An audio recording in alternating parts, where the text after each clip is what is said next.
এই যে দোয়াটা, দ্যাট ইজ অজ্ঞদের অন্তর্ভুক্ত হওয়া থেকে আশ্রয় চাওয়া দোয়া, এটা হচ্ছে কোরআনিক দোয়া, সূরা আল বাকারা 67 নম্বর আয়াতে আছে। কে বলতে পারবেন যে আহ, এই এই দোয়াটা কে করেছিলেন?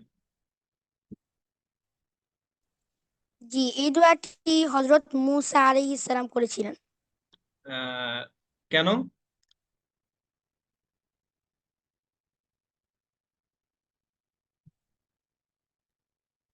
জাতির মিথ্যাচারের বিপরীতে আল্লাহর নিকট হজরত মুসা আলাইহিস সালাম এই দোয়াটি করেছিলেন। হ্যাঁ, সেটা তো এখানে লেখাই আছে, কিন্তু আমি জানতে চাচ্ছি যে মুসা আলাহিসাল্লাম এই দোয়াটা কেন করেছিলেন? কে বলতে পারবেন?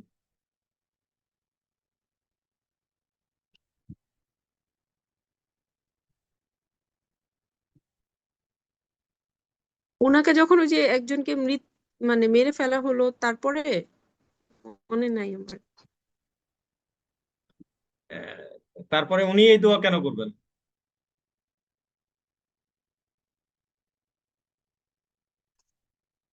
মানে উত্তর উত্তর সেটাই, মানে সেই ঘটনার সাথেই, কিন্তু উনি এই দোয়া কেন করেছিলেন?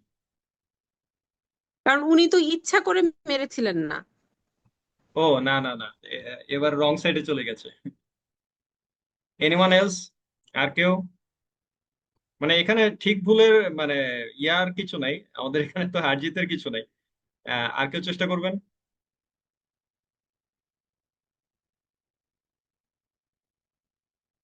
সূরা আল বাকারা, মানে মূল যে ঘটনাটা, সূরা আল বাকারার যে ইভেন নামকরণের যে শানে নুজুল, নামকরণের যে প্রেক্ষাপট ইতিহাস, সেটা কি ছিল?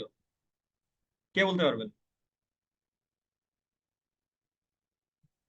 বাকারা মানে কি? জি, বাকারা শব্দের অর্থ হলো বাকনা, বাছুর এরকম। হ্যাঁ, গাভী বাছুর। হ্যাঁ, গাভী। গাভী। তো গরু, বাছুর, গাভী, এইটা হচ্ছে বাকারা শব্দের অর্থ। তো সূরা আল বাকারার নাম বাকারা কেন করা হয়েছে, তার মানে এইখানে গাভী নিয়ে কিছু একটা আছে, গাভী নিয়ে একটা কাহিনী আছে। সেই কাহিনীটা কি, কে জানেন? আসসালামু আলাইকুম। ওয়ালাইকুম আসসালাম। আমি বলতে চাচ্ছি, ভুল হলে আমাকে না ক্ষমা না, করবেন। মানে কোনো সমস্যা নেই। হযরত মুসা আলাইহিস সালাম যখন আল্লাহর নির্দেশে আহ তুর পাহাড়ে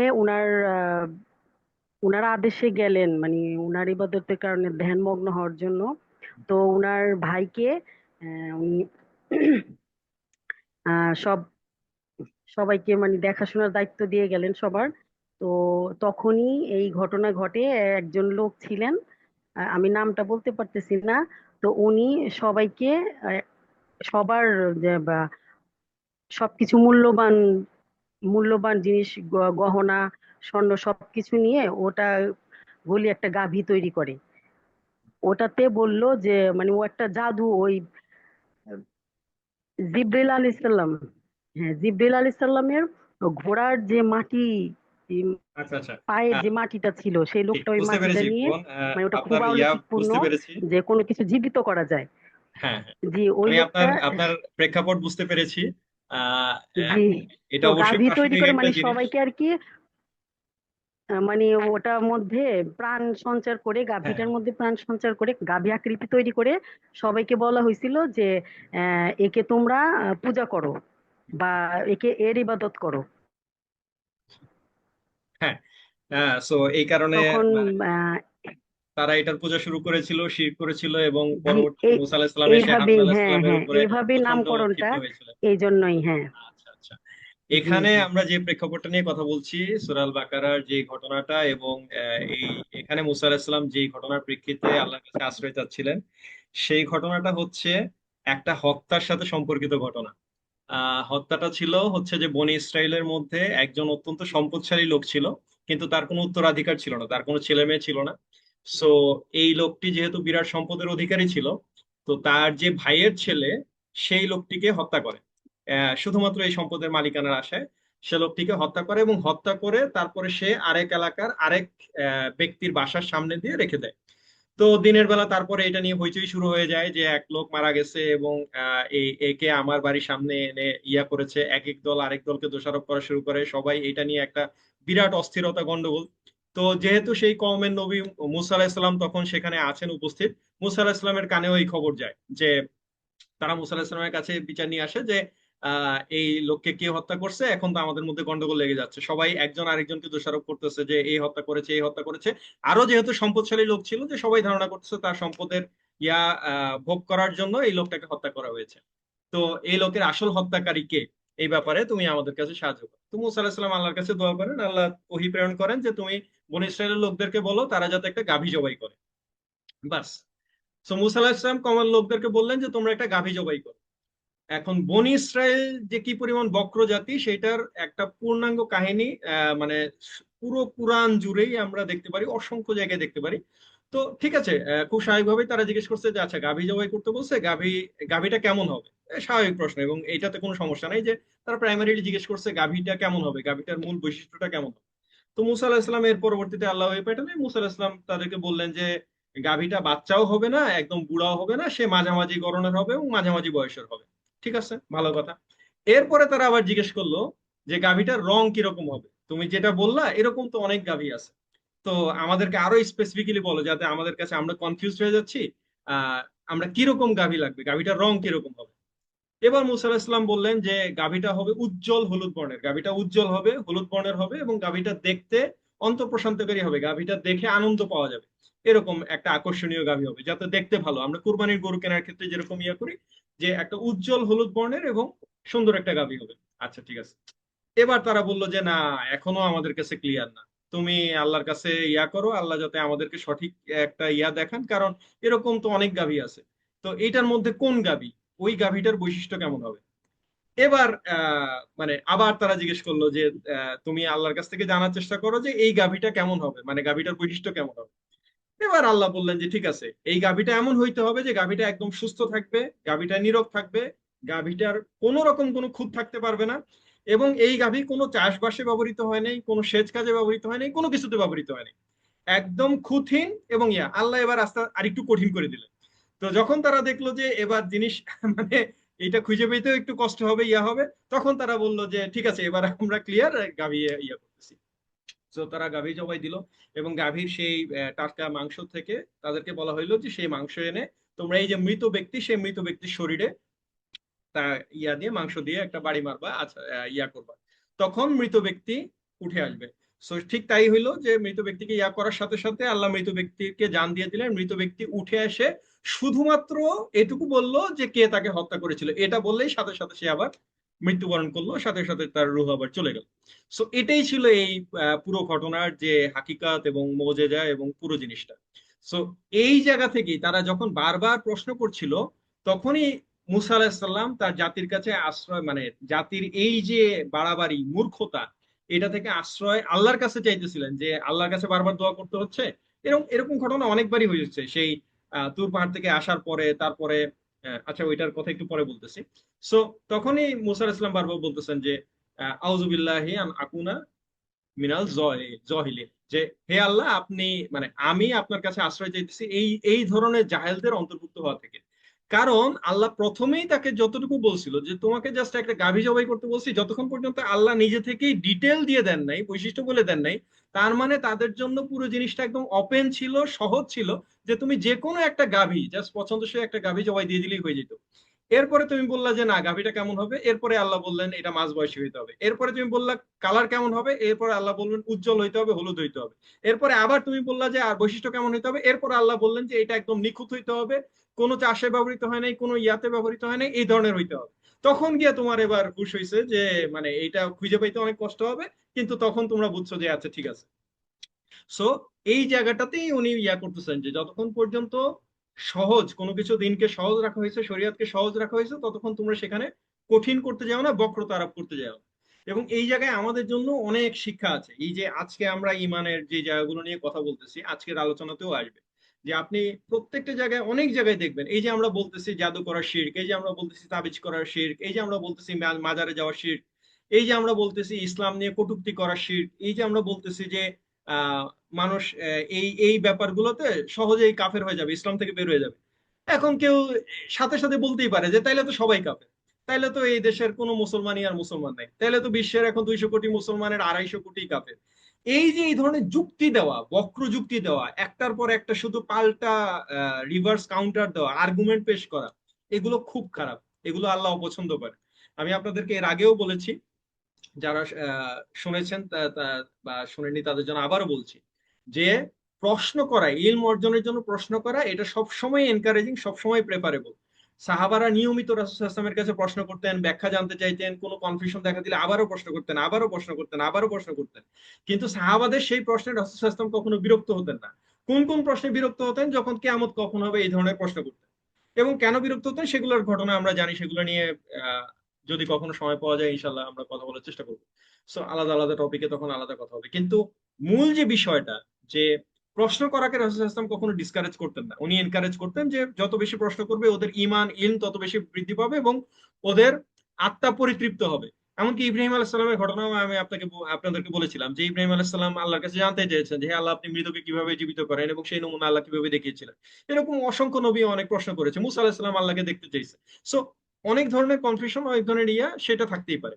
কিন্তু যখন প্রশ্ন করা হয় বক্রতার উদ্দেশ্যে, আর্গুমেন্ট দেওয়ার উদ্দেশ্যে, যে আপনি ভাই যাই যুক্তি দেন, যত কথাই বলেন, যত লজিক দেন, যত সায়েন্স, যত কিছুই বলেন না কেন, এটা হইলে তো এরকম হইতো, এটা হইলে তো তাহলে টিকবেই না, এটা হইলে তো এরকম হবেই না, তাহলে তো সবাই জাহান্নামী, তাহলে তো কোনো মানুষই এখন আর মুসলমান নাই, সব কাফের, নাইলে মুরতাদ, নাইলে মুনাফেক।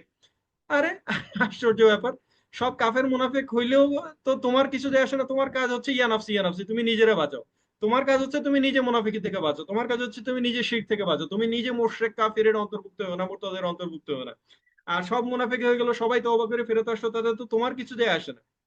দেখা যাবে যে সবাই বেঁচে গেছে, তুমি আমি ধরা খেয়ে গেছি। এনিওয়ে, সো এই প্রেক্ষাপটে বেসিক্যালি এই ঘটনাটা, এই দোয়াটার উৎপত্তি, এবং এই কারণেই মুসা আলাহিসাল্লাম এই ব্যাপারে দোয়াটা করেছিলেন। সো সূরা আল বাকারা 67 নম্বর আয়াতে কোরআনিক এই দোয়াটা আছে। আমরা চেষ্টা করব যে এই দোয়াটার উপর আমল করার। সো আর কথা বাড়াচ্ছি না, সরাসরি চলে যাচ্ছি আমাদের আজকের যে টপিক। আমরা যতটুকু সম্ভব আপনাদের খেয়াল থাকার কথা যে আমরা 10টি ঈমান বিধ্বংসী 10টি কারণ নিয়ে কথা বলছি, এবং সেখানে মোটামুটি আমরা আহ আসসালামু আলাইকুম। ওয়ালাইকুম সালাম। আমি আমি মাঝখানে একটু কথা বলতেছি। ওই জি জি বলুন। গত যে হালাকা ক্লাসে আহ প্রশ্ন করা হয়েছিল যে পর্দা নিয়ে, মানে পর্দায় বাধা কারা বাধা বাধা দান করে সবচেয়ে বেশি আমাদের সমাজে। আচ্ছা তো আচ্ছা আমি আচ্ছা। গত ক্লাসে শুনছি, কিন্তু আমি একটু ব্যস্ত থাকার কারণে আমি মানে কথা প্রশ্ন উত্তরে আমি অ্যাটেন্ড করতে পারিনি। তো এখন আমি কিছু একটু বলতে চাচ্ছি একটু। না না, প্লিজ বলুন। তো এখন যে পর্দা করা হয়, সবাই মুসলমান, আমরা সবাই মুসলমান। যেভাবে আপনি বলছেন, গতবার এটা বলছেন, মানে সবাই নামে মুসলমান, কিন্তু একেবারে পুরোপুরি আমরা কেউ সুন্নতি তরিকায় হ্যাঁ, চলতে আমরা চাই না কেউই বা পারফেক্ট আল্লাহর না। বিধানে চলি না, পুরোপুরি চলতে পারি না। তো একটা মানে আমাদের মেয়ে ছেলে পুরুষ সবার জন্যই পর্দা ফরজ, এবাদত ফরজ, পর্দা ফরজ। এখন একটা মেয়ে যখন, যে পরিবারে কেউ পর্দা করে না, একটা বউ বা মেয়ে যখন পর্দা শুরু করে, তার জন্য এটা খুবই খুবই অনেক কঠিন হয়ে দাঁড়ায় পর্দা করাটা। মানে তার আত্মীয় স্বজন, একদম ঘনিষ্ঠ আত্মীয় স্বজন এই পর্দার বিরোধিতা করে। তারপর যদি হাজবেন্ডও এভাবে না হলে, মানে পর্দার পক্ষপাতিত্ব না হলে, তো অনেক চ্যালেঞ্জিং হয়ে পড়ে মেয়েটার জন্য। তারপরেও যদি কোনোভাবে যদি হাজবেন্ড আল্লাহ হেদায়েত দান করেন হয়, তখন হাজবেন্ডকেও বলা হয়, যেমন আপনি বলেন যে টুপি দাড়িতে নিরুৎসাহিত করা হয়। টুপি দাড়ি দাড়ি রাখলে তাকে বোঝানো হয় যে তোমার তোমাকে বুড়ো দেখা যাচ্ছে, খারাপ দেখা যাচ্ছে দাড়িতে। তারপর মেয়েটাকে অনেক অপদস্থ করা হয় পর্দার কারণে। এমনও হয় যে সমাজ থেকে তারে মানে বিতাড়িত, একা একাকিত্ব, মানে একা করে ফেলা হয় সব দিক থেকে। এ পর্দা করার কারণে মানে দেখতে পায় না, হাসাহাসি করে অনেকে। ঘনিষ্ঠরাই সব মুসলমান, সবাই মুসলমান, সবাই নামেও মুসলমান, নামও খুব সুন্দর সুন্দর রাখে সবাই। তো সবাই ওই যে একসাথে ফ্রি মিক্সিং, একসাথে প্রোগ্রামে নাচ গান সবকিছু। এখন যে পর্দাটা করে, সে মানে খুবই, মানে মানসিক ভাবে খুবই মানে ভেঙে ভেঙে যাওয়ার মতো হুম অবস্থা হুম, আর কি। জি বুঝতে খুবই পেরেছি। তখন মাঝে মধ্যে নিজেকে খুব, অবশ্য আল্লাহর উপরে তাওয়াক্কুল থাকলে, আল্লাহর উপরই থাকলে ওই করা যায়। কিন্তু আমার মানে এমন একটা দোয়া, অবশ্যই যে দোয়াটা বললেন এটাও কার্যকর দোয়া। এরকম পরিস্থিতির জন্য দোয়া, কোন দোয়াটা সবচেয়ে ভালো হয় আল্লাহর কাছে করার জন্য, যে নিজেকে ঠিক রাখার জি জন্য, জি নিজেকে আহ আল্লাহর ফরজে মানে জি জি, বুঝতে কি পেরেছি বলে আপনার পর্দা, কোয়েশ্চেন। পর্দায় নিজেকে পর্দায় রাখার জন্য কিভাবে আল্লাহর কাছে সাহায্য চাওয়া যায়, কোন দোয়াতে জি, সব সময়। যাক যাক, মাশাআল্লাহ, খুব আচ্ছা, একটু খুবই জানাবেন। প্রাসঙ্গিক একটা, হ্যাঁ, খুবই প্রাসঙ্গিক প্রসঙ্গ তুলেছেন। এবং বেসিক্যালি যে প্রসঙ্গটা তুলেছেন, সেই প্রসঙ্গটা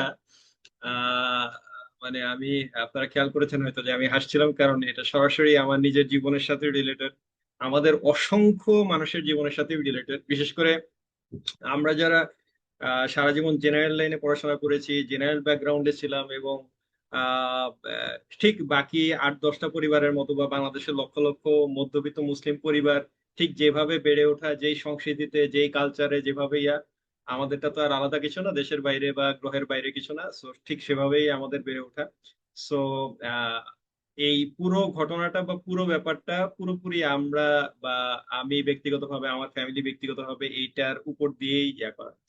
জাস্ট একটু না বললেই না। সেটা আরেকটা হচ্ছে যে, আরেকটা স্যার, একটা কথা আমি বলতে চাই, প্লিজ প্লিজ। একটু মাঝখানে একটু মানে যে বউটা পর্দা করে তাকে এভাবে ভয়ও দেখানো হয় যে তোমার হাজবেন্ড পছন্দ করে না, তুমি পর্দা করতেছো, তোমার সংসার টিকবে না, তোমার হাজবেন্ড মন অন্য দিকে চলে যাবে, অন্য হ্যাঁ মেয়ের হ্যাঁ, প্রতি আকৃষ্ট হয়ে যাবে, মানে যে এইরকম তোমার ভয় জান্নাত দেখানো হচ্ছে হয়। তোমার অথচ হাজবেন্ড, এটা মানে মুরব্বীরাই, হাজবেন্ডে অসন্তুষ্ট করে তুমি পর্দা করে লাভ হবে কি? আল্লাহ আল্লাহ জি খুশি হবে জি, না, আর মানুষও খুশি হবে মুরব্বীরাই বাসার বাসার মুরব্বীরাই এই জিনিসটা আরো ভয়টা দেখায়, না। আচ্ছা মুসলমানরাই নিজের ঘনিষ্ঠ আচ্ছা, যাক, আমি বলছি আপনাকে।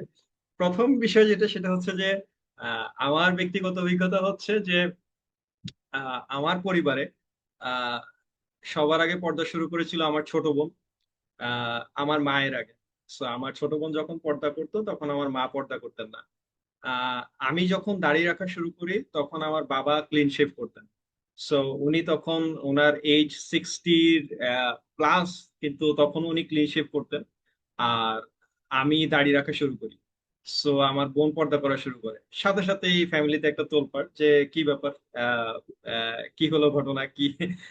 আমাকে শুনতে হইলো যে তোর এখনো বিয়ে হয়নি, মাত্র তোর ইয়াং ছেলে, এখনই তোর বুড়া সাজার কি হয়েছে, এখনই দাড়ি রাখার কি হয়েছে, এখনই কি মোল্লা, বিরাট হুজুর, বিরাট বুজুর্গ, এমন কিছু নামাজ পড়, কর, ঠিকঠাক মতো দাড়ি রাখার কি হইলো, বোরকা পরার কি হইলো, তোর মা বোরকা পরে না, তুই মেয়ে বোরকা পরিস, তোর বাবা দাড়ি রাখে নাই, তুই দাড়ি রাখিস।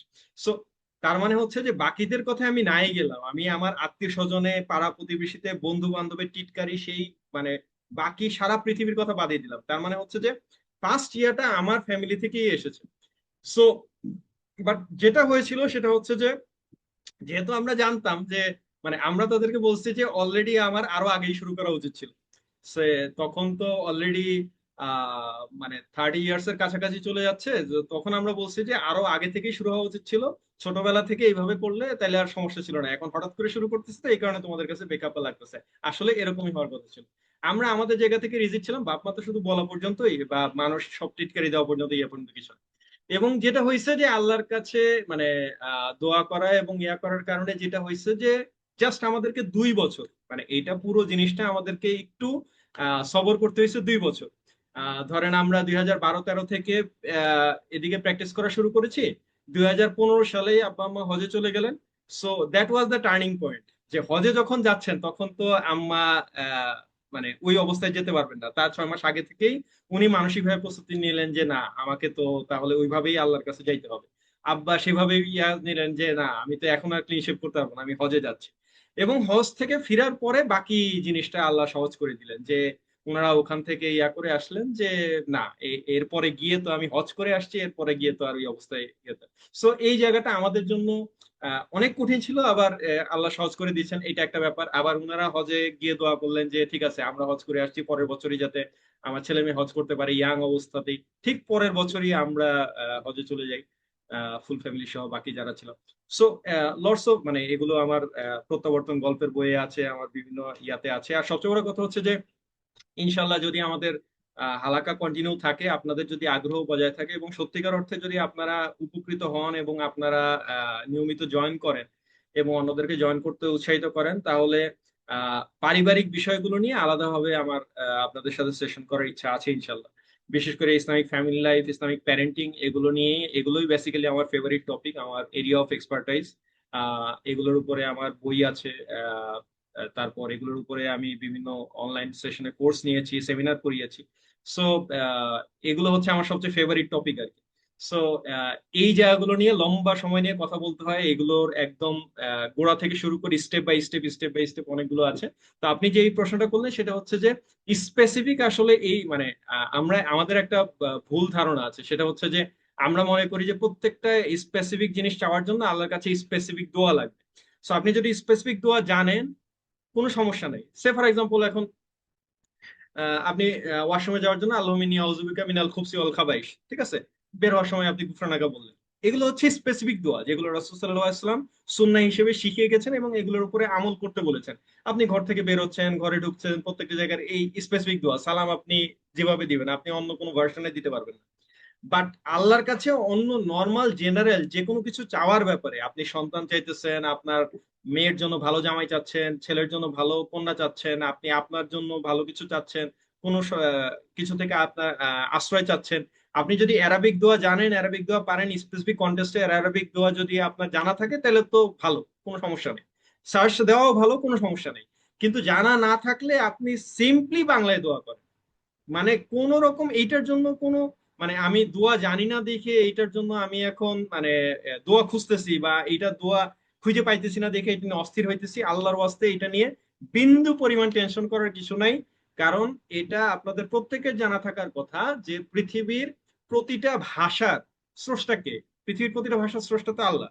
মানে জ্ঞানের স্রষ্টা বলেন, সময়ের স্রষ্টা বলেন, everything everything belongs to Allah. So এই কারণে আমি বাংলায় দোয়া করলে সেই দোয়া আল্লাহর কাছে যাবে না, শুধুমাত্র অ্যারাবিকে দোয়া করলেই সেই দোয়াটা আল্লাহর কাছে বেশি হারে যাবে, ব্যাপারটা এরকম না। তবে তবে প্রত্যেকটা মানুষের ইলমের সাথে, সামর্থ্যের সাথে জিনিসের একটা ব্যাপার আছে। এখন যার সামর্থ্য আছে, সুযোগ আছে, যে চাইলেই অ্যারাবিকে দোয়া করতে পারে, অ্যারাবিকে দোয়া শিখতে পারে। এখন যে সূরা জানে না তার জন্য হচ্ছে সূরা ছাড়া নামাজ জায়েজ। এখন যে সূরা জানে তার জন্য তো আর সেটার সুযোগ নেই। এমনকি যার জানার সুযোগ আছে, সক্ষমতা আছে, তার জন্য সূরার জানার ব্যাপারে অবহেলা করার কোনো সুযোগ নেই। এই এই জায়গাগুলোতে আমরা দোয়া জানার চেষ্টা করব, কিন্তু দোয়া যতক্ষণ না জানতেছি আমরা যাতে সেটার জন্য বাংলায় দোয়া করতে কোনো রকম সংকোচ বোধ না করি, এক। এবং দুই নাম্বার হচ্ছে যে দোয়া করার সর্বশ্রেষ্ঠ জায়গা হচ্ছে সিজদা। আপনি নামাজের মধ্যে সিজদায় দোয়া করেন, আপনি নামাজের মধ্যে শেষ বৈঠকে দোয়া করেন, আপনি নামাজের মধ্যে ভেতরের সালাতে দাঁড়িয়ে আমরা যখন মোনাজাত করতেছি তখন দোয়া করেন, আপনি এবং সেখানে বাংলায় দোয়া করেন। কোন রকম আপনি সারা পৃথিবীর বড় বড় ইসলামিক স্কলারদের ফতোয়া এবং বিভিন্ন ইসলামিক বোর্ডের যে ফতোয়া, সেখানে আপনি দেখবেন যে বান্দা যদি অন্তর থেকে বাংলায় দোয়া করে সেক্ষেত্রে কোনো রকম ইয়া নেই, এক্ষেত্রে নামাজেরও কোনো ক্ষতি হবে না, নামাজের সওয়াবও কমবে না এবং ইনশাল্লাহ কোনো ধরনের কোনো সমস্যা হবে না ইনশাল্লাহ। সো এই ছিল মোটামুটি। আর যেটা বললাম যে ইসলামিক বিষয়গুলোতে আলাদাভাবে ইনশাল্লাহ আপনাদের সাথে কথা হবে। আমি যেহেতু প্রসঙ্গটা আসলো মাঝখানে বলে রাখি আপনাদেরকে, সেটা হচ্ছে যে আহ, আমি হয়তো উইকলি সেশনটাতে এভাবে আর সময় দিতে পারছি না, এই জন্য আপনাদের কাছে ক্ষমা প্রার্থী। সো আমাদের সেশনে ইনশাল্লাহ কন্টিনিউ থাকবে, আমাদের এই ধরনের ভালো স্পিকার ওস্তাদ যারা আছেন তারা আপনাদের সামনে আসবেন, শেখরা আসবেন। তবে শেখদেরকে এখনই আনতে পারতেছি না, কারণ আসলে এত অল্প পার্টিসিপেশনে শেখদেরকে নিয়ে আসাটা আমাদের জন্য খুব এম্বারেসিং।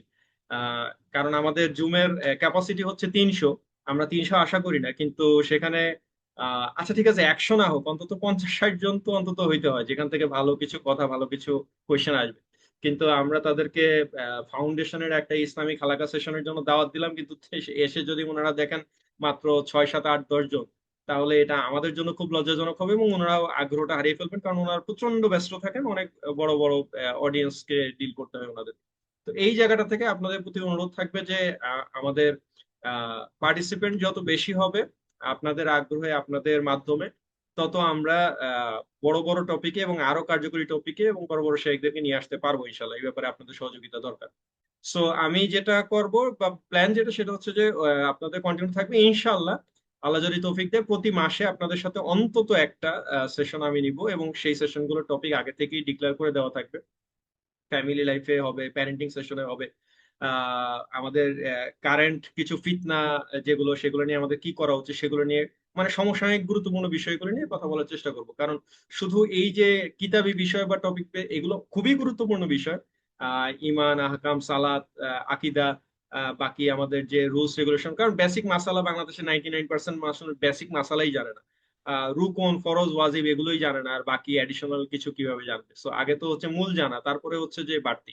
সো সেগুলো অবশ্যই জানা দরকার। পাশাপাশি আমাদের সমসাময়িক যে দুর্ঘটনা বা বিপদগুলো ঘটতেছে সেগুলো থেকে আমরা কিভাবে নিজেকে, নিজের ফ্যামিলিকে প্রোটেক্ট করতে পারি, নিজেদেরকে এবং নিজেদের আহেলদেরকে জাহান্নামে যাওয়া থেকে কিভাবে বাঁচাতে পারি, সেই ব্যাপারেও আমাদের অবশ্যই সচেতন হওয়া দরকার before it gets very late.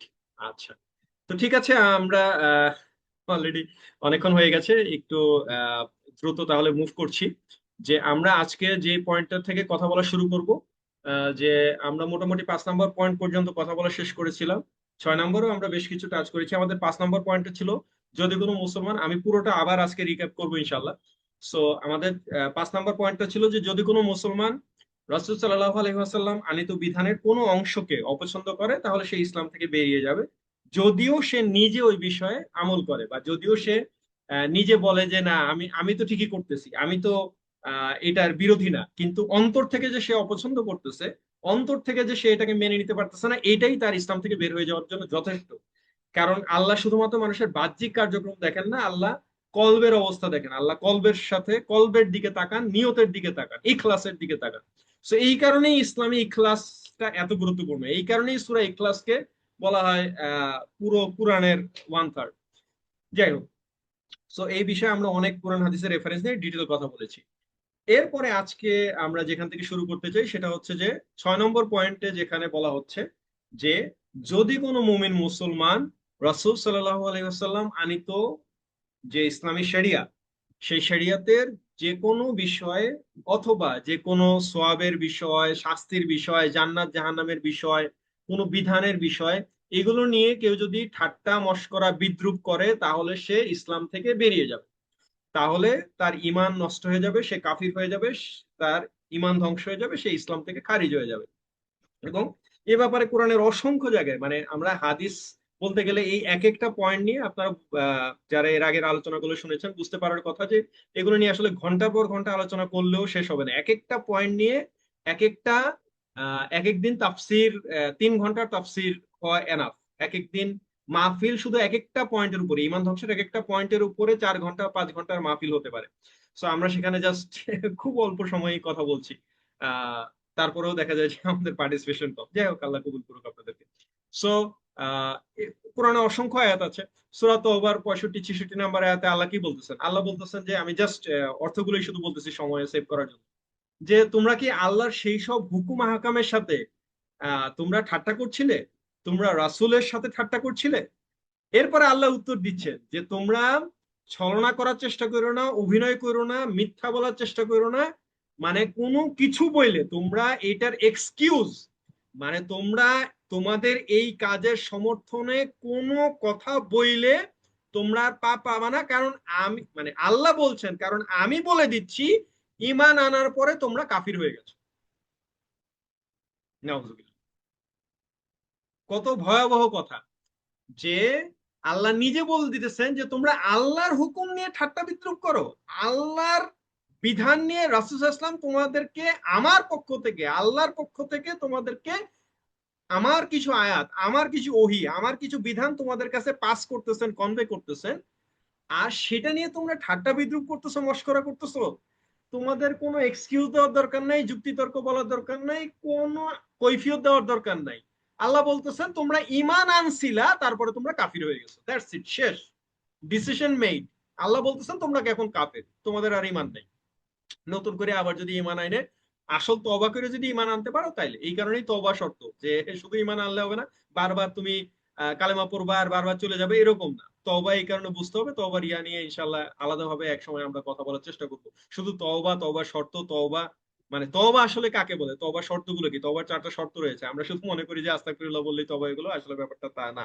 যাই হোক, এছাড়াও আরো অনেক জায়গায় আল্লাহ বলছেন। সূরা ইউনূসের 11 নম্বর আয়াতে আল্লাহ কি বলতেছেন? যে যারা আমার সাথে সাক্ষাতের আশা করে না, আমি তাদেরকে তাদের দুষ্টামিতেই ব্যস্ত করে রাখি। মানে তারা ইসলাম নিয়ে, ইসলামের বিধান নিয়ে, ইসলামের বিভিন্ন আয়াত নিয়ে, বিভিন্ন ধরনের বিধান নিয়ে, ইসলামের চারটা বিয়ে করার জায়েজ আছে সেটা নিয়ে, রাসূল সাল্লাল্লাহু আলাইহি সাল্লামের এতজন পত্নী সেটা নিয়ে, আয়েশা রাদিয়াল্লাহু আনহাকে এত ছোট বয়সে বিয়ে করা হয়েছে সেসব নিয়ে, মানে ইসলামের ইতিহাসে নবী রাসূলদের জীবনের বিভিন্ন বিষয় নিয়ে তারা দুষ্টামিতে ব্যস্ত থাকবে। এবং আল্লাহ বলতেছেন যেহেতু তারা আমাকে বিশ্বাস করে না বা আমার সাথে সাক্ষাতের আশা করে না, এই কারণে আমি তাদেরকে তাদের ব্যস্ততার মধ্যেই ডুবাই রাখছি। হ্যাঁ, তাদেরকে তাদের মতো থাকতে দাও, কোনো সমস্যা নাই। এবং সূরা নিসার 140 নম্বর আয়াতে আল্লাহ কি বলতেছে যে আল্লাহর আয়াত সমূহের প্রতি যারাই বিদ্রূপ করবে, যারাই অস্বীকৃতি জ্ঞাপন করবে, তোমরা তাদের সাথে উঠা বসা করবে না এবং তাদের সাথে তোমাদের প্রতি কোনো ধরনের ইয়া থাকবে না যতক্ষণ না তারা এই বিষয় থেকে ফিরে আসে, যতক্ষণ না তারা এই বিষয়ে প্রসঙ্গ পরিবর্তন করে, এই বিষয় নিয়ে তোমাদের সাথে কথাবার্তা বলা বন্ধ না করে। আদারওয়াইজ আল্লাহ সাবধান করতেছেন, নাইলে কিন্তু তোমরাও তাদের মতোই হয়ে যাবে, কারণ সবার ইমান তো একরকম না।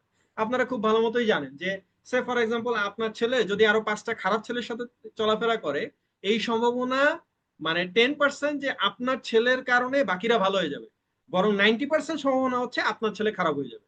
সো এটাই হচ্ছে রুলস, যে যেহেতু যাদের ইমানের লেভেল সেই পর্যায়ে যায় নাই, যাদের তাওয়াক্কুল, যাদের ইখলাস, যাদের, আমরা ইমানের লেভেল নিয়ে আপনাদের সাথে প্রথম সেশনেই কথা বলছি, সো যারা সেই মুখলেস মুত্তাকি, সেই মহসিন পর্যায়ে যায় নাই, সো তাদের জন্য এই পারমিশন দেওয়া হয় নাই যে তারা বারে গিয়ে নষ্ট জায়গায় গিয়ে নষ্ট মানুষদের সাথে মিলেমিশে তারপরে তারা তাদেরকে ইসলামের দিকে দাওয়াত দিবে। ঘটনা উল্টা হয়ে যাবে, সে নিজেই ইসলাম থেকে বের হয়ে যাবে, সে নিজেই তাদের মতো হয়ে যাবে।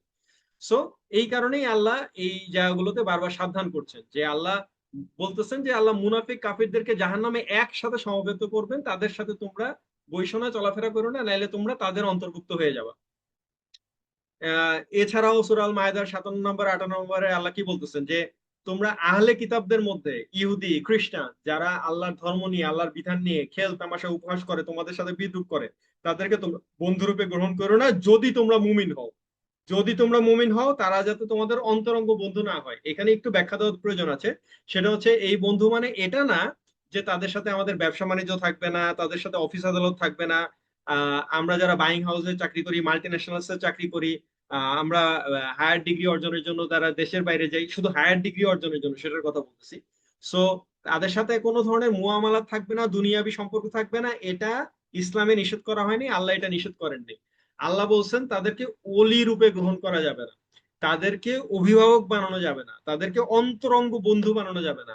এমন কিছু করা যাবে না যে বন্ধু বলছে অতএব এটা আমাকে করতে হবে, বন্ধু চাইছে এই কারণে এই আবদারটা আমাকে রাখতে হবে, বন্ধু এটা খাইতেছে এই কারণে আমাকেও সেটা খাইতে হবে যদিও সেটা আমার জন্য হারাম, বন্ধু এটা চাইতেছে যদিও সেটা তার জন্য জায়েজ কিন্তু আমার জন্য তাকে এই ব্যাপারে হেল্প করা জায়েজ নাই, তারপরও তাকে, সে যেহেতু আমার বন্ধু, সে যেহেতু আমার অভিভাবক মনে করতেছে, সে যেহেতু আমার বস, অতএব তাকে সেটা প্রোভাইড করতে হবে না। এই ধরনের ওলি রূপে, অভিভাবক রূপে, অন্তরঙ্গ বন্ধু রূপে তাদেরকে গ্রহণ করা যাবে না। আল্লাহ বলতেছেন যদি তোমরা মুমিন হও, যদি তোমরা আল্লাহকে ভয় করে থাকো, কারণ তারা নির্ভুল। সো এরকম অসংখ্য আছে, আমি আর এদিকে ডিটেলসে গেলাম না। সো এই পয়েন্টটা হচ্ছে তাহলে এটা যে ধর্মীয় কোনো বিষয়ে ঠাট্টা মশকরা এগুলা করা, এগুলা ভয়াবহ গুনাহ, ঈমান ধ্বংসের অন্যতম কারণ। আচ্ছা, এরপরে আমরা পরবর্তী পয়েন্টে চলে যাচ্ছি, 7 নম্বর পয়েন্ট। এটা নিয়ে এর আগেও আমরা কিছু কথা বলেছিলাম, সেটা হচ্ছে জাদু। ঠিক আছে, জাদুকরের কাছে যাওয়া, জাদু করা, জাদুর মাধ্যমে কোনো কিছু অর্জন করতে চাওয়া, এবার ভালো হোক খারাপ হোক যে কোনো কিছু, যে কোনো পর্যায়ে জাদুকরের কাছে যে কোনো ধরনের সাহায্য চাওয়া, যারা প্রকাশ্যে বা গোপনে জাদু করে, তন্ত্র মন্ত্র পাঠ করে বিভিন্ন ধরনের, এবং এটার পুরো জিনিসটাই শয়তানের সাথে সম্পর্কিত, তারা শয়তানের কাছ থেকেই শক্তি অর্জন করে, শয়তানের কাছ থেকেই বিভিন্ন ধরনের তথ্য গ্রহণ করে। সো এই জিনিসগুলো ইসলামে সম্পূর্ণরূপে হারাম, এটা কুফরি। এই কারণে রাসূল সাল্লাল্লাহু আলাইহি সাল্লাম সাহাবীদেরকে সাবধান করেছেন যে তোমরা 7টা ধ্বংসাত্মক জিনিস থেকে বেঁচে থাকবা। কয়টা? 7টা। প্রথম উনি বলছেন যে তোমরা শিরক করবে না, শিরক থেকে বেঁচে থাকবা। 2 নম্বর তিনি বলছেন তোমরা জাদু থেকে বেঁচে থাকবা, জাদু নিজেরা করবা না, জাদু করা থেকে বেঁচে থাকবা, জাদুতে অংশগ্রহণ করবা না। 3 নম্বর অন্যায়ভাবে কাউকে হত্যা করবে না। 4 নম্বর সুদ আল্লাহ তোমাদের জন্য হারাম করে দিয়েছেন। ইয়াতিমের সম্পদ আত্মসাৎ করবা না।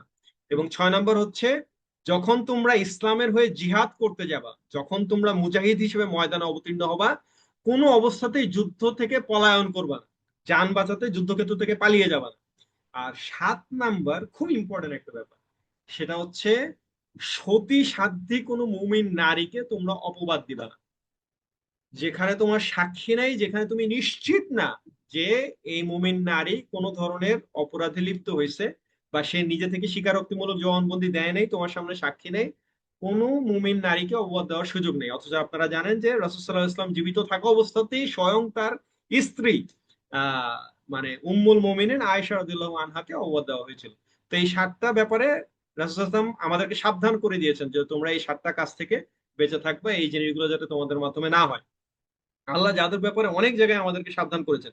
সূরা আল বাকারাতেই আল্লাহ সাবধান করেছেন যে শয়তানরা কুফরি করেছিল কারণ তারা মানুষকে জাদু শিক্ষা দিত। শয়তানের একটা বড় ইয়ার প্রেক্ষাপটই ছিল জাদু। জাদু নিয়ে লম্বা ডিসকাশন আছে। জাদু মানে প্রসঙ্গক্রমে বলে রাখি যে শুধুমাত্র ব্ল্যাক ম্যাজিক, এটার উপরে আমি ইউনিভার্সিটি লেভেলে সেমিনার করাই মোটামুটি 2-3 ঘন্টার, শুধুমাত্র ব্ল্যাক ম্যাজিকের উপরে। World of the unseen, the kingdom of the jinns, the kingdom of the angels, এগুলো নিয়ে কথা বলা শুরু করলে মানে অসংখ্য গুরুত্বপূর্ণ কথা। আমাদের আহ আমাদের মানুষরা তো আসলে ফেরেশতাদের শুধু কয়েকজন ফেরেশতার নাম জানে, আর কিছুই জানে না, তাদের সম্পর্কে কিছুই জানে না। ফেরেশতাদের শক্তিমত্তা, ফেরেশতাদের লাইফ স্টাইল, ফেরেশতাদের কার্যকলাপ, ফেরেশতারা মানুষের কত কাছের, তারা মানুষের জন্য কিরকম ফিল করে, মানুষের জন্য তারা কি করে, মানুষের জন্য তারা আল্লাহর কাছে কি করে, মানে এই জিনিসগুলো আমাদের যেহেতু ধারণাও নেই, এই কারণে ফেরেশতাদের প্রতি আমাদের কনসেপ্ট, আমাদের ইমানও ঠিক মতো হয় না। জিনদের প্রতি আমাদের ধারণা তো আরো নাই, শয়তানদের প্রতি আমাদের ক্লিয়ার ধারণা নাই, ব্ল্যাক ম্যাজিক কিভাবে হয়, জাদু কিভাবে করে, জাদুকররা এই শক্তি কিভাবে অর্জন করে, শয়তান কিভাবে জাদুকরকে সাহায্য করে, জাদুকররা এই ভবিষ্যৎ কিভাবে বলতে পারে, শয়তান কিভাবে ফেরেশতাদের কাছ থেকে সেটা চুরি করে। এগুলো লম্বা ডিসকাশনের ব্যাপার, এক লাইনে এগুলো বলা বা ইয়া করা, এতে মানুষের কনফিউশন আরো বাড়ে। আপাতত শুধুমাত্র এতটুকু বলতেছি যে আল্লাহ পাক তার একদম কাছের আরশ বহনকারী ফেরেশতাদের সাথে, তার প্রিয় নৈকট্যপ্রাপ্ত ফেরেশতাদের সাথে বিভিন্ন বিষয়ে, বিভিন্ন বান্দার বিভিন্ন বিষয়ে, তাকদীরের বিভিন্ন বিষয় শেয়ার করেন। এটা আল্লাহর সিফাতের একটা অংশ। সেই আল্লাহর নৈকট্যপ্রাপ্ত ফেরেশতারা এরপর সপ্তম আসমানের ফেরেশতাদের সাথে সেটা শেয়ার করেন, সেই ফেরেশতারা ষষ্ঠ আসমানের ফেরেশতাদের সাথে শেয়ার করেন। সবাই সুবহানাল্লাহ বললে আল্লাহর কাছ থেকে আল্লাহ কি বলছেন, আল্লাহ কোন বান্দার ব্যাপারে কি করতেছে সেটা জানতে চায়। প্রথম আসমানে যেহেতু শয়তানরা জিন প্রথম আসমান ভেদ করতে পারে না, তাদের জন্য প্রথম আসমানের গেট বন্ধ করে দেওয়া আছে। প্রথম আসমানের কাছাকাছি গিয়ে শয়তান লুকিয়ে লুকিয়ে, জিনরা সেই কথা চুরি করার চেষ্টা করে, তারা শোনার চেষ্টা করে এবং শুনেই সেটা ছো মেরে ইয়া করে। এবং ফেরেশতারা যখন টের পায় যে জিনরা লুকায় আছে বা তারা এই আড়ি পাততেছে, তারা কথা শোনার চেষ্টা করতেছে, তখন ফেরেশতারা আবার তাদেরকে দৌড়ানি দেন, তারা দৌড় দিয়ে পালিয়ে যায়। সো ওই যে জায়গাটা, ওইখান থেকেই তারা কিছু কিছু কথা শুনে, সত্য মিথ্যার মিশ্রণে কিছু, তবে সেখানে অবশ্যই কিছু সত্য থাকে এবং সেটা সত্যতা আপনি পাবেন। এই কারণে যারা জাদুকরকে বিশ্বাস করে, গণকে বিশ্বাস করে, তারা দেখা যায় যে না, এটা তো সত্যিই আমার সাথে হয়েছে, আসলেই ব্যাপারটা হয়েছে, এটাই তার ইমান ধ্বংসের জন্য যথেষ্ট। কারণ তার তো এই প্রেক্ষাপটটা জানা নেই। সে তো, তার যদি এতটুকু ইলম থাকতো যে সে সত্য বলবে, এটা হবে, কারণ সে তো কুফরি করতেছে, সে শয়তানের কাছে ইয়া করতেছে, সে কালাম, সে আল্লাহর আয়াত, বিভিন্ন জিনিস সে পুরোপুরি উল্টো হয়ে বইলে কুফরি করার মাধ্যমেই সে শয়তানের বশ্যতা স্বীকার করছে। সে এখন আল্লাহর বান্দা থেকে বের হয়ে শয়তানের বান্দা হিসেবে শয়তানের আনুগত্য করছে দেখেই শয়তান এসে তাকে এই সাহায্যগুলো করতেছে, আরো অনেকভাবে সাহায্য করে, ব্ল্যাক ম্যাজিকের লম্বা আলোচনা। যাই হোক, সো আমরা চলে আসতেছি যে এই ব্যাপারগুলোতে আল্লাহ বহু জায়গায় সরাসরি সাবধান করেছেন যে তোমরা জাদুকরের কাছে যাবা না। কেউ যদি ইভেন অবিশ্বাস করেও যায়, 40 দিন পর্যন্ত তার কোনো নামাজ, তার কোনো ইবাদত কবুল হবে না, আর সে তো ইসলাম থেকে বের হয়ে যাবে, সে কাফির হয়ে যাবে, তার কোনো ধরনের ইয়া কবুল হবে না। আচ্ছা, চলে যাচ্ছি আমরা আমাদের পরবর্তী পয়েন্টে।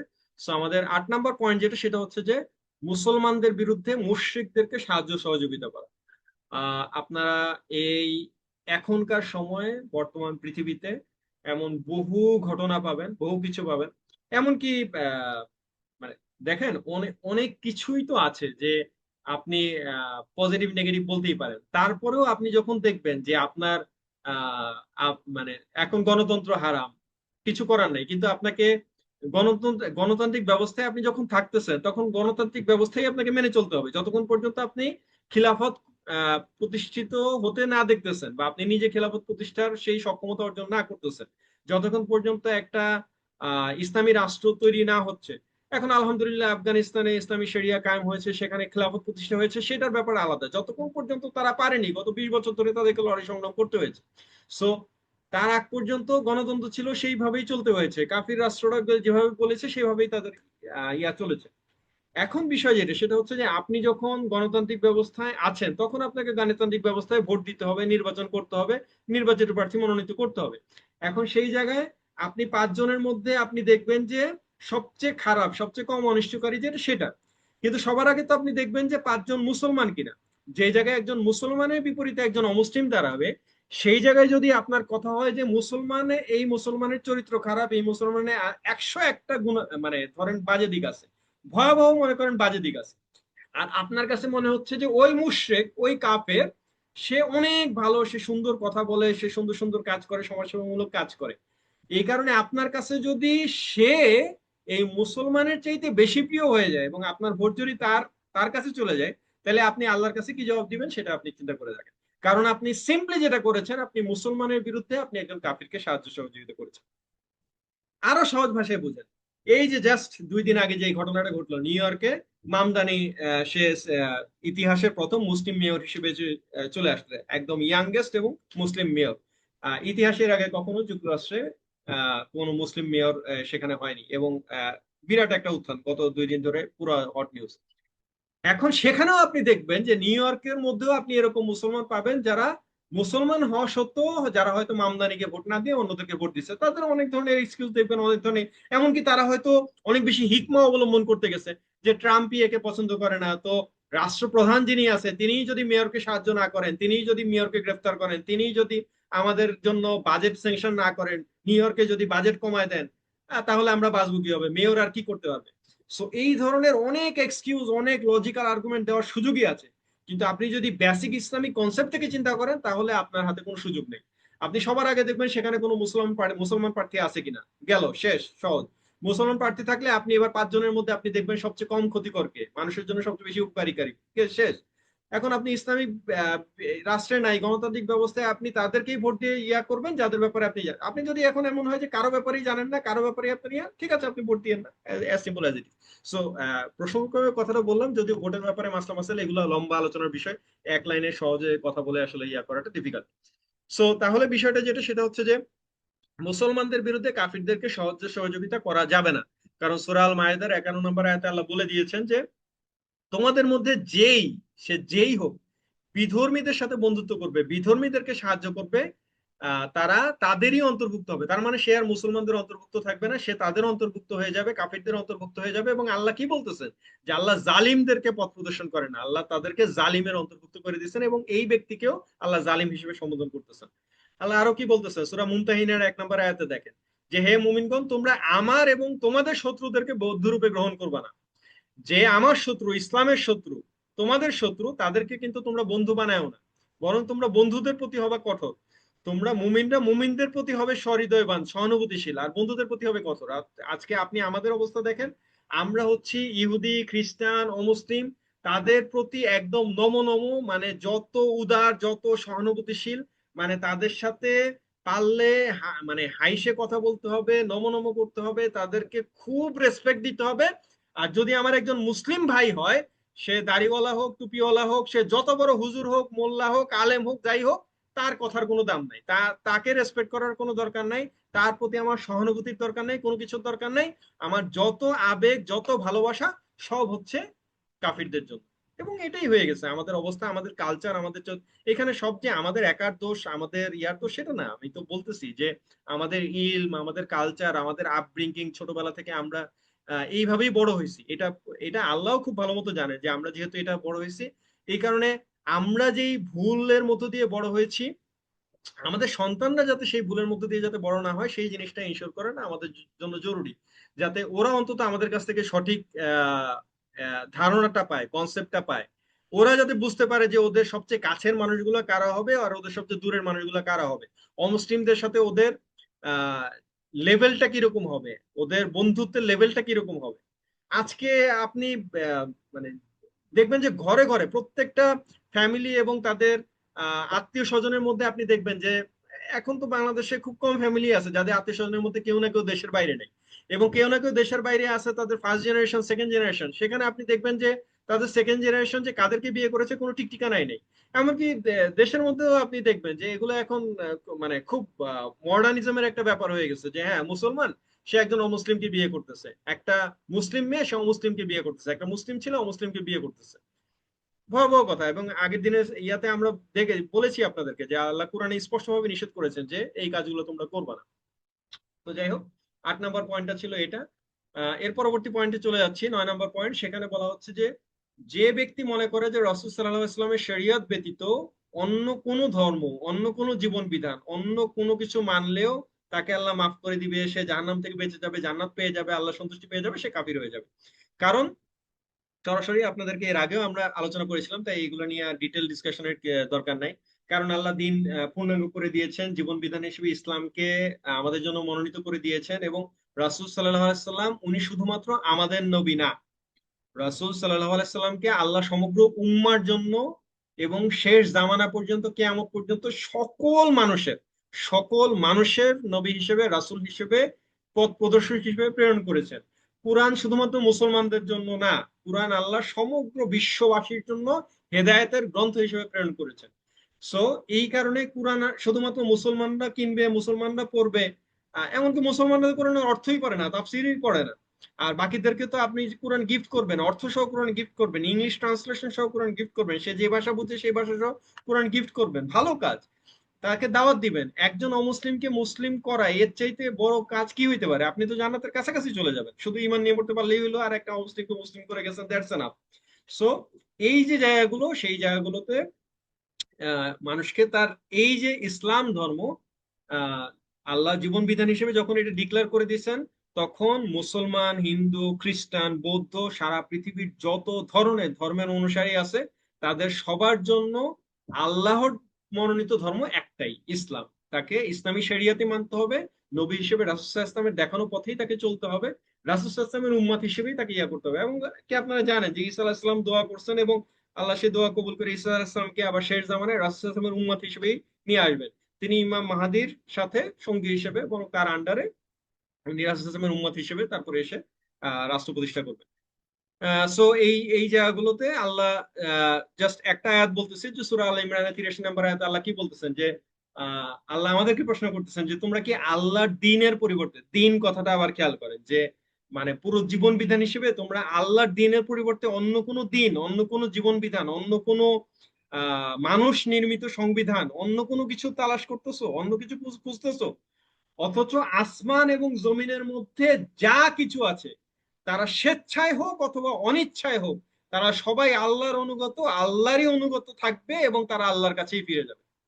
আল্লাহ আমাদেরকে বলতেছেন যে তোমাদের চাইতে প্রকাণ্ড বড় বড় সৃষ্টি, সেই ফেরেশতারা, অ্যাঞ্জেলস, জিনস, এবং বিশাল বিশাল পাহাড়, পর্বত, আসমান, জমিন, চাঁদ, সূর্য, তারকা, বড় বড় গ্রহ, নক্ষত্র, আসমান, জমিন, এই সব কিছু আল্লাহ সৃষ্টি করেন। তারা সবাই আল্লাহর অনুগত, তারা সবাই আল্লাহকে ভয় করে, তারা সবাই আল্লাহর দিন মেনে চলে। আর তোমরা আল্লাহর দিন বাদ দিয়ে অন্য কিছু খুঁজতেছো না।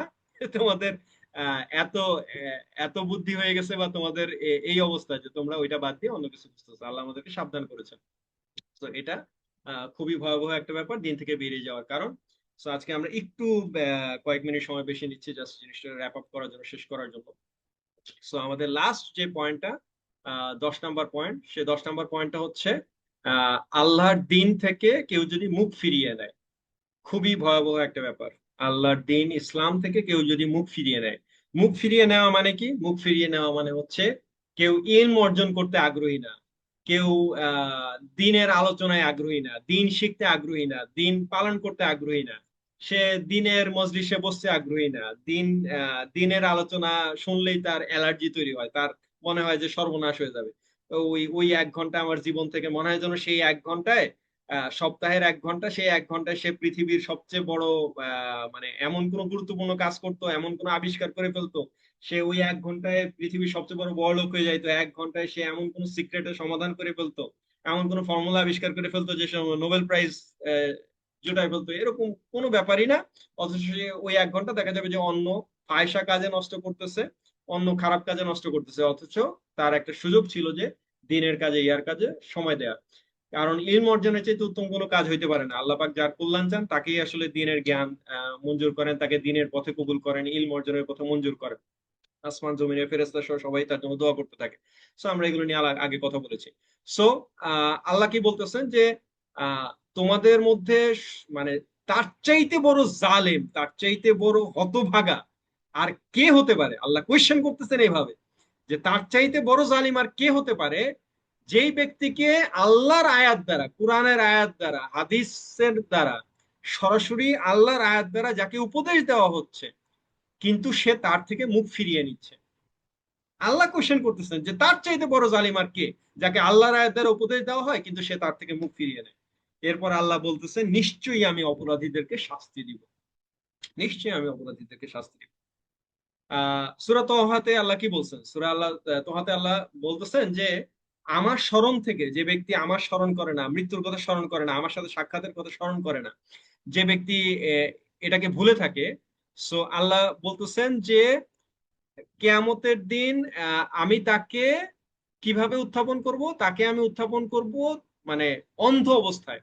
এবং সে যখন মানে হাসরের ময়দানে উঠবে, সে যখন দাঁড়াবে, তখন সে আল্লাহর কাছে দাঁড়িয়ে সে প্রথমে কোয়েশ্চেন করবে যে হে আল্লাহ, আমি তো কিছু দেখতে পারতেছি না, দুনিয়াতে আমার এই অবস্থা তো ছিল না, আমি তো চক্ষুষ্মান ছিলাম, আমি তো দুনিয়াতে অন্ধ ছিলাম না, আমি তো জন্মান্ধ ছিলাম না, জন্মান্ধ অবস্থায় আমি জন্মগ্রহণ করিনি, যে দুনিয়াতেও দেখি নাই, এই কারণে এখন আখিরাতে দেখতেছি না, কিন্তু দুনিয়াতে তো আমি সবকিছু দেখছি, কিন্তু আখিরাতে আমার এই অবস্থা কেন? এখন আপনি আমাকে অন্ধ অবস্থায় উঠালেন কেন? এখন আমি কিছু দেখতে পারতেছি না কেন? তখন আল্লাহ কি জবাব দিবেন? আল্লাহ বলবেন যে তোমার কাছে আমার আয়াত এসেছিল, অতঃপর তুমি সেগুলো ভুলে গিয়েছিলে। অতএব আজ আমি তোমাকে সেভাবেই ভুলে যাব যেভাবে তুমি আমার আয়াতগুলোকে ভুলিয়ে গিয়েছিলে, তেমনি ভাবে যেমনি ভাবে তুমি আমাকে ভুলে গিয়েছিলে। কি ভয়াবহ কথা! সো এই হচ্ছে আমাদের মোটামুটি 10টা পয়েন্ট নিয়ে মূল যে আলোচনা। আমি আহ, এক ঝলকে আবার 10টি পয়েন্ট আবারও এক ঝলকে বলে দিচ্ছি। সো আমাদের 10টি পয়েন্ট ছিল। প্রথম পয়েন্টটা ছিল আল্লাহর সাথে শিরক না করা। 2 নম্বর পয়েন্ট ছিল আল্লাহ এবং বান্দার মাঝখানে কোনো মাধ্যম তৈরি না করা, অন্য কোনো মানুষের মাধ্যমে, অন্য কোনো বুজুর্গ, পীর, অলি আউলিয়া আল্লাহ এবং বান্দার মাঝখানে না তৈরি করা, এমনকি কোনো মৃত ব্যক্তির কাছে সাহায্য না চাওয়া। 3 নম্বর ছিল মুশরিকদেরকে কাফির মনে করে না, অমুসলিমদেরকে অমুসলিম মনে করে না, যারা কাফির তাদেরকে কুফরির ব্যাপারে সন্দেহ পোষণ করে বা তাদের মতবাদ সঠিক মনে করে, এটা এটা ইসলাম থেকে বের হয়ে যাওয়ার অন্যতম কারণ। 4 নম্বর ছিল রাসূল সাল্লাল্লাহু আলাইহি ওয়াসাল্লাম আমাদেরকে যে সুন্নাহ দেখিয়েছেন, যে পথ দেখিয়েছেন, যে মত দেখিয়েছেন, যেভাবে যে বিধান, যে ইসলামী হুকুম আহকাম যেভাবে দেখিয়েছেন, সেটার থেকে অন্য কোনো কিছুকে যে উত্তম মনে করবে সে ইসলাম থেকে বের হয়ে যাবে। 5 নম্বর ছিল রাসূল সাল্লাল্লাহু আলাইহি ওয়াসাল্লামের আনিত যে কোনো বিধানকে যারা অপছন্দ করবে সে ইসলাম থেকে বের হয়ে যাবে। 6 নম্বর ছিল আনিত যে কোনো বিধানের উপর যারা ঠাট্টা মশকরা বিদ্রুপ করবে তারা কাফির হয়ে যাবে। 7 নম্বর ছিল জাদু, জাদুর কাছে যাওয়া যাবে না, জাদু করা যাবে না, জাদুকরের কাছে সাহায্য চাওয়া যাবে না, ভালো মন্দ কোনো ব্যাপারই না। 8 নম্বর ছিল মুশরিকদেরকে সাহায্য সহযোগিতা করলে সে তাদের অন্তর্ভুক্ত হয়ে যাবে। 9 নম্বর ছিল আমরা অন্য কোনো ধর্ম, অন্য কোনো মতবাদ, অন্য কোনো বিধানকে যদি ঠিক মনে করি, মতবাদ সঠিক মনে করি এবং সেটার মাধ্যমে তারা আল্লাহ সন্তুষ্টি পাবে, এটাকে যদি মনে করি, তাহলে আমরা ভুল পথে চলে যাব, কাফির হয়ে যাব। আর লাস্ট পয়েন্টটা ছিল দিন ইসলাম থেকে কেউ যদি মুখ ফিরিয়ে নেয় তাহলে সে দিন ইসলাম থেকে বের হয়ে যাবে। সো এই ছিল আমাদের 10টি পয়েন্ট। এবার আমি আপনাদের কাছ থেকে একটু শুনতে চাই কারো যদি কোনো প্রশ্ন থাকে। জি,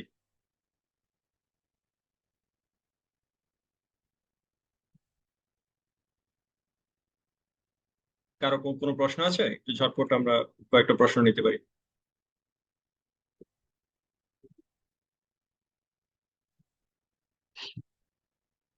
এবং যেহেতু আপনাদের সাথে আহ, আহ, খুব সম্ভবত আগামী মাসের ফার্স্ট উইকে আল্লাহ যদি বাঁচিয়ে রাখেন তাহলে দেখা হবে। সো হালাকাটা কন্টিনিউ হবে, হালাকাটা প্রত্যেক সপ্তাহে কন্টিনিউ হবে ইনশাল্লাহ। অন্য ওস্তাদরা কন্টিনিউ করবেন এবং বিষয় সবকিছু আগে থেকে আপনাদেরকে জানিয়ে দেওয়া হবে। এবং আপনারা যেটা করবেন কাইন্ডলি, আমি আশা করি আপনারা টেলিগ্রাম গ্রুপে আছেন, সো টেলিগ্রাম গ্রুপে আপনারাও কি টপিকে আলোচনা শুনতে চান, আপনাদের এবং এমনকি আপনাদের প্রশ্নগুলোও দিয়ে রাখতে পারেন। বিশেষ করে কিছু কিছু প্রশ্ন থাকে যেগুলো জাস্ট এক লাইনে দুই লাইনে আনসার দিলে হয় না, সেগুলোর উপরে আলোচনা দরকার। একটা প্রশ্নের জন্যই একদিন সেশন করা দরকার। তো আপনারা প্রশ্নগুলো দিয়ে রাখতে পারেন, তাহলেও আমরা টপিক পাবো যে হ্যাঁ ঠিক আছে, এই টপিকে এটা খুব গুরুত্বপূর্ণ একটা টপিক, এই টপিকে একদিন আলোচনা করা দরকার শুধুমাত্র একটা প্রশ্ন আনসার করার জন্য, যাতে প্রশ্নের আনসারটা ক্লিয়ার হয়। সো আপনারা প্রশ্ন দিয়ে রাখতে পারেন, টপিকের আইডিয়া দিতে পারেন, আপনারা কোন কোন বিষয়ে আলোচনা শুনতে পারেন সেই আইডিয়া গুলো দিতে পারেন। টেলিগ্রাম চ্যানেলে আপনারা আইডিয়া দিতে পারেন, তাহলে আমাদের জন্য আরেকটু সহজ হবে ইনশাল্লাহ। সো আসসালামু আলাইকুম। হ্যাঁ, ওয়ালাইকুম সালাম। আমি একটা কোশ্চেন করতে চাইতেছি। প্লিজ বলুন। ওস্তাদ, আমি বলতে চাইতেছি যে আপনি আমাদের এলাকায় আসছিলেন। আমাদের এলাকা হচ্ছে যমুনা ফিউচার পার্কের অপোজিটে শাওরা বাজার, লিচু বাগান। তো আচ্ছা আচ্ছা আচ্ছা আচ্ছা। ওইখানে আমাদের যে একটা হালাকা হয়, মানে কোরআনের ক্লাস হয়, এখানে একটা ফ্ল্যাট দেওয়া আছে আমার, যে ওইখানে মানুষরা এসে, এলাকাবাসী এসে কোরআন পড়ে। ওখানে 3জন টিচারও দেওয়া আছে, ওরা ফ্রি পড়ায়। আছে। জি। এখন ওইখানে একটা সমস্যা হয় যে আশেপাশের অনেকেই তাদের ওয়াইফদের আসতে দিতে চান, আচ্ছা কারণ আচ্ছা। বলে যে হাজবেন্ডের কথা শোনা হচ্ছে খরচ। এখন তাদের ওয়াইফরা কোরআন পড়তে পারে না, জি। এখন তারা লুকায় আসে অনেক সময়। তো আচ্ছা এখন আচ্ছা। এই ব্যাপারে আর কি তাদের কি মাসলা মাসায়, ওরা কি লুকায় আসবে, আবার আসলে অনেক সময় ঝগড়াও হয়ে যায়। হ্যাঁ, খুবই স্বাভাবিক। এই জন্য আমরা চাইছিলাম যে আমাদের এখানে হালাকা হোক। ঠিক আছে, তাহলে তারা বুঝতে পারবে যে তাদের ওয়াইফদের যে জ্ঞান নাই, এই কারণে তাদের বাচ্চারাও আসলে দিন বুঝতেছে না। জি। ইভেন কি তারা অনেক মাস্তা মাসাল যেটা একদম দৈনন্দিন দরকার সেটাও হ্যাঁ জানে না। হ্যাঁ, তো খুবই ওইটার স্বাভাবিক, জন্য একদম সপ্তাহে বেসিক। একদিন হালাকাও হয়। জি। তো তো এটার একটু তাদের সমাধানটা মানে আমরা কি বলতে পারি? তাদের তাদের হাজবেন্ডদেরকে কি আনার কোনো উদ্যোগ নেওয়া হয়েছিল, যে হাজবেন্ডরা সহ যাতে তারা আসে, হাজবেন্ডরাও যাতে আগ্রহী হয়? আপনি যখন আসছিলেন, ওই যে ইয়াসমিন আপার মেয়ের জামাই যিনি, জি উনি জি। আসছিল কয়েকবার। তখন আসছিল ওরা ওরা শুধু মানে আসেই তো, মানে কুকিং করার জন্য আসলে এমন এমন কোশ্চেন করে যাতে আচ্ছা আচ্ছা, বুঝতে হ্যাঁ পেরেছি। আচ্ছা আচ্ছা, আপনি কি ওই ওই এলাকার আয়োজকদের একজন? হ্যাঁ হ্যাঁ হ্যাঁ, এটা যাক, আমারই বাসা। মাশাআল্লাহ মাশাআল্লাহ। আমি না না, ইয়াসমিন তাহলে তো আপার আপনি স্টুডেন্ট। মাশাআল্লাহ, আপনি তো পুরো সাদেকে জারিয়া কাজ করে যাচ্ছেন, আপনার বাসায় হালাকা হচ্ছে মহিলাদের জন্য, মাশাআল্লাহ। আচ্ছা, সেক্ষেত্রে আমি জাস্ট আপনাদেরকে মানে এই আহ, অনেক আইডিয়া আছে, হয়তো আলাদাভাবে আপনার সাথে কথা বলে সেগুলো ইয়া করা যাবে। আপাতত জাস্ট যেটা বলতে পারি সেটা হচ্ছে যে আপনি আহ পুরুষদেরকে এবং তাদের বাচ্চাদেরকে, মানে বাবা যাতে তার মানে বাচ্চা যদি একটু বড় বাচ্চা হয় বা একদম ইনফ্যান্ট না হয়, ব্রেস্ট ফিড করতে হয় এরকম যাতে না হয়, ওরকম ছাড়া মানে হাজবেন্ড যাতে স্ত্রী এবং ইয়াদেরকে নিয়ে আসে, এইভাবে ইনকারেজ করার জন্য মনে করেন আমরা মানে ঘোষণাই দিলেন যে সেদিন যারা আসবে তাদের জন্য আমাদের পক্ষ থেকে কিছু আহ খুব সুন্দর কিছু বই, কিছু মানে বই বলতে ইসলামিক বই বললেই মানুষ ইয়া মনে করে, মানে উপন্যাস, মানে শুধু তাফসির বা হাদিস এই ধরনের গ্রন্থ না, কিছু ইসলামিক গল্পের বই, বাচ্চাদের গল্পের বই, তারপরে ইভেন আমি চাইলে আপনাকে কিছু গিফটের ব্যাপারে হেল্প করতে পারি ইনশাল্লাহ আমাদের ফাউন্ডেশন থেকে, যদি আপনাদের আপত্তি না থাকে। সো এই এই জায়গাগুলোতে আমরা ফার্স্ট মানে প্রথম কাজটা হচ্ছে যে মানুষকে আগ্রহী করা। সো পুরুষদেরকে যেহেতু তারা বাধা হয়ে দাঁড়াচ্ছে, তাদেরকে যদি আগ্রহী করে আমরা ইয়া করতে পারি, এটা হচ্ছে একটা ব্যাপার। সো প্রথমে তাদেরকে ওই লোভ দেখায় নিয়ে আসা, নিয়ে এসে তাদেরকে যে বার্তাটা দিতে হবে, সেই বার্তাটা হচ্ছে যে আল্লাহ তোমাকে নারীর উপরে কর্তৃত্ব দিয়েছে শুধুমাত্র অতটুকু পর্যন্ত যতটুকুতে আল্লাহর বিধানের সাথে কোনো সংঘর্ষ তৈরি হয় না। রাসূল সাল্লাল্লাহু আলাইহি সাল্লামকে এক নারী সাহাবী এসে যখন বলেছিলেন যে হে আল্লাহর রাসূল, পুরুষরাই তো আপনার কাছ থেকে সব নিয়ে যাচ্ছে, তারা সারাদিন আপনার সাথে থাকে, তারা জিহাদ করে, তারা সারাদিন মসজিদ নববীতে আপনার কাছাকাছি ঘুরঘুর করে, আপনি যেদিকে যান তারা আপনার পিছনে পিছনে যায়, আপনি সারাদিন তাদের সাথে কথা বলতেছেন, আপনি হাদিস শিখাচ্ছেন, কোরআনের আয়াত শিখাচ্ছেন, তারা প্রশ্ন করতেছে, উত্তর জানতেছে, আমরা তো বঞ্চিত থেকে যাচ্ছি, আমরা তো কিছুই পাচ্ছি না আপনার কাছ থেকে, তাহলে আপনি তো আমাদেরকে বঞ্চিত করতেছেন, আমরা না জানলে আমরা শিখবো কোত্থেকে, বাচ্চাদেরকে শেখাবো কোত্থেকে? সো রাসূল সাল্লাল্লাহু আলাইহি ওয়াসাল্লাম দেখলেন যে আসলেই তো ঠিক কথা, যে পরিবারে নারীরা যদি না যায়, তারাই যদি অশিক্ষিত মূর্খ থেকে যায়, তাহলে কি? এরপরে উনি তাদেরকে বললেন যে তোমরা তোমাদের এক বোনের বাসা নির্ধারণ করো যেখানে আমি তোমাদেরকে সময় দিব, এবং এরপর থেকে খুব সম্ভবত প্রত্যেক বৃহস্পতিবার রাসূল সাল্লাল্লাহু আলাইহি সাল্লাম ওই নারী সাহাবীর বাসায় সকল মহিলাদেরকে নিয়ে বসতেন এবং শুধুমাত্র সেখানে মহিলাদের জন্যই সেশন হতো। রাসূল সাল্লাল্লাহু আলাইহি সাল্লাম আলোচনা করতেন, প্রশ্নোত্তর করতেন এবং মহিলারা প্রশ্ন করতেন, আলোচনা করতেন এবং সেই দিনটা, সেই সেশনটা শুধুমাত্র তাদের জন্য খাস ছিল। যে পুরুষরাও আসতেন না, পুরুষদের কোনো অংশগ্রহণ ছিল না, শুধুমাত্র নারীদের জন্য ডেডিকেটেড। সো এই জিনিসগুলো, এই ঘটনাগুলো আপনারা যখন তাকে বলবেন যে রাসূল সাল্লাল্লাহু আলাইহি সাল্লাম উনি ১৫০০ বছর আগে যে আধুনিকতা, যে মডার্নিজম, যেই দিন শিক্ষার যে গুরুত্ব শিখায় গেছেন, আর আজকে ১৫০০ পরে এসে আমরা মহিলাদেরকে এভারেস্টে উঠতে দিব, বিমানে চড়তে দিব, দেশের বাইরে হায়ার স্টাডিতে পাঠিয়ে দিব, একা একা ভার্সিটিতে পাঠিয়ে দিব, একা একা পৃথিবীর ওই জায়গায় হলে যেতে দিব, শুধুমাত্র আমার পাশের বাসায় সে দিনের আলোচনা শিখতে যাবে, সেই জায়গায় আমার মধ্যে অ্যালার্জি কাজ করবে, তার মানে তো হচ্ছে যে আমার ইমান নিয়েই কোশ্চেন আছে। সো সে যখন ইমান ভঙ্গের কারণগুলো সম্পর্কে জানবে, সে যখন রাসূল সাল্লাল্লাহু আলাইহি ওয়াসাল্লামের এই উদাহরণগুলো জানবে, সে যখন একজন হাজবেন্ডের এখতিয়ার সম্পর্কে জানবে, যে একজন হাজবেন্ড কখনোই তার এই এখতিয়ার নাই যে একজন নারী দিন শিখতে চাবে কিন্তু হাজবেন্ড তাতে বাধা দিবে, একজন নারী মসজিদে যাইতে চাবে, সে হাজবেন্ড তাকে বাধা দিবে, এই এখতিয়ার ইসলাম তো তাকে দেয় নাই। রাসূল সাল্লাল্লাহু আলাইহি ওয়াসাল্লাম স্পষ্ট হাদিসে বলে দিয়ে গেছেন যে আল্লাহর বান্দিরা যদি মসজিদে যেতে চায়, আল্লাহর ঘরে যেতে চায়, তোমরা তাদেরকে বাধা দিও না। এবং এই জায়গায় বাংলাদেশের ম্যাক্সিমাম আলেমদেরকে আপনারা যেই যুক্তি দিতে দেখবেন যে না, ওমর রাদিয়াল্লাহু তাআলা আনহু কি কম বড় সাহাবী ছিলেন, কম জ্ঞানী ছিলেন, উনি এটা পছন্দ করতেন না। কিন্তু এর পরের শব্দটা, এর পরের কোশ্চেনটাও কেউ করে না, এর পরের আনসারটাও কেউ নেয় না, যে ওমর রাদিয়াল্লাহু তাআলা আনহু কি তার খেলাফতে মহিলাদের মসজিদে যাওয়া বন্ধ করে দিছিলেন? তার যতদিন খিলাফত ছিল মসজিদুল নববীতে জামাতে মহিলারা কি অংশ নেয় নাই? এমন এক ওয়াক্ত জামাত কি হয়েছে যেখানে মহিলারা ছিল না? তা তো হয় নাই। উমর রাদিয়াল্লাহু তাআলা নিজে নিজে অপছন্দ করতেন। এমনকি আয়েশা রাদিয়াল্লাহু তাআলার এই কথাও আছে যে এখনকার নারীরা যে মানে তখনকার নারীরা তেমন কিছুই হয় নাই, এখনকার তুলনায় ১,০০,০০০ ভাগের ১ ভাগও না। কিন্তু তারপরেও উনি আশঙ্কা প্রকাশ করছেন যে এখনকার নারীরা যেটা হয়তো, তাইলে হয়তো আল্লাহ রাসূল তাও আশঙ্কা হিসেবে বলছেন যে নারীদেরকে সাবধান করার জন্য, তাইলে হয়তো আল্লাহ রাসূল তোমাদেরকে মসজিদে যাইতে নিষেধ করতেন বা মসজিদে যেতে দিতেন না। কিন্তু তারপরেও উনি বলেন নাই যে তোমরা মসজিদে যাও না। উনার চেয়ে বড় হাদিস বিশারদ কে ছিলেন? আয়েশা রাদিয়াল্লাহু তাআলা তো ফতোয়া দেওয়ার মতো এখতিয়ার ছিল, কিন্তু উনি বলেন নাই যে তোমরা আর যাও না এইভাবে। তার মানে কি? তার মানে হচ্ছে যে ব্যক্তিগতভাবে উনি অপছন্দ করতেন, কিন্তু তারপরেও সেই বিধান উনি কার্যকর করেন নাই। উনি খলিফাতুল মুসলিমিন ছিলেন, উনি তো চাইলেই বন্ধ করে দিতে পারতেন, কিন্তু করেন নাই তো। তো মসজিদে মহিলাদের যাওয়া নিষেধ করার কোনো সুযোগ নাই। মহিলারা মসজিদে যাবে, জুম্মায় যাবে, ঈদগাহে যাবে, ঈদগাহে যাওয়া তো ওয়াজিব। মহিলারা দিন শিখবে, দিন শেখার জন্য যাবে, কিন্তু অবশ্যই পর্দা করে যাবে, অবশ্যই নিরাপত্তা, পর্দা এগুলো নিশ্চয়তা নিয়ে যাবে। বরং পুরুষ তাকে এই ব্যাপারে সাহায্য করবে যে না, যেখানে যাচ্ছে আমি নিয়ে যাই, আমি ইনশিওর করি যে সিকিউরিটি ঠিক আছে কিনা, পরিবেশ ঠিক আছে কিনা, আসলেই কি এখানে দিন শিখতেছে নাকি জঙ্গিবাদী কাজ হইতেছে বা কিছু হইতেছে, সে যাক, সেই তো বরং গার্জিয়ান হিসেবে, প্রোটেক্টর হিসেবে সে সাথে যাবে, সমস্যা কোথায়? এখন সরি আপনি আমি একটু একদিন আসেন, আমাদের এখানে তো সব মহিলা, বুঝছেন? এখন মহিলারা তো আর পুরুষদেরকে বুঝাইতে পারে না, আর বুঝাইতে যাবেও না। আর আমাদের তো নিষেধ মানে পুরুষদের সাথে যায় কথা বলা।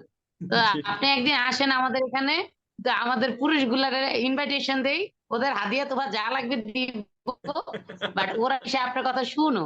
কারণ জি ওরা তো বুঝতেই পারতেছে না, ওরা ভাবে কি যে আমরা হচ্ছে বেদাত করতেছি, যে আপনি এটা ফিসাবিল, আবার আমাকে বলে যে আমি তো ফিসাবিলিল্লাহ করি। জি জি, বুঝতে পেরেছি। না ইনশাল্লাহ দোয়া করেন যে ইনশাল্লাহ মানে তো আমার একটা, হ্যাঁ জি, তো একটা বিদেশ আয়োজন থেকে করেন, আসছি। ইনশাল্লাহ যাও। জি তারপরে ইনশাল্লাহ। আবার মাঝে মাঝে সমস্যা হয় যে ওনাদের জি জি, না একবার যেহেতু গিয়েছি ইনশাল্লাহ যাবো, আবার সমস্যা নেই। আল্লাহ যত সমস্যা। এখন দেবর বাসায়, এখন মহিলাকে বললেই আমার বাসা, আমার মনে হয় যে আমার জি বাসার মানে মিনিমাম তো ইনশাল্লাহ। 11 জন বাড়াইটা আছে, জি ইনশাল্লাহ, আল্লাহ 11 আল্লাহ সহজ জন করুক। পুরুষ বিশেষ করে যারা আপনি প্রবলেম করে, উদ্যোগটা মেইনলি উদ্যোগটা যারা বলে অব্যাহত যে রাখেন। এটা আমি এদিকার, জি কোন পুরুষ ওই